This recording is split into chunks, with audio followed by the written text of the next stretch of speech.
একবার টুনি পাখি নদীর ধারে বসে গান গাইছিল। হঠাৎ এক কুমির জল থেকে মুখ তুলে বলল, এই টুনি, তুই আজ আমার খাবার হবি। টুনি বলল, তা তো হতে পারে, কিন্তু আগে একটা প্রশ্নের উত্তর দাও, তাহলেই খাবে। কুমির বলল, বলো কি প্রশ্ন? টুনি বলল, তুমি কিভাবে প্রমাণ করবে যে তুমি সত্যি ভয়ঙ্কর ও বুদ্ধিমান প্রাণী? কুমির গর্ব করে বলল, আমি নদীর সবচেয়ে চতুর প্রাণী। টুনি বলল, তাহলে এসো, আমাদের গ্রামের বাচ্চাদের সামনে তোমার বুদ্ধি দেখাও, আমি ওদের ডেকে আনি। কুমির রাজি হলো।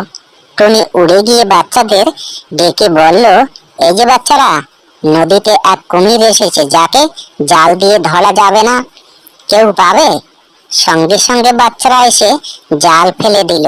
কুমির বুঝতেই পারলো না সে মজা দেখাতে গিয়ে ধরা পড়ে গেছে।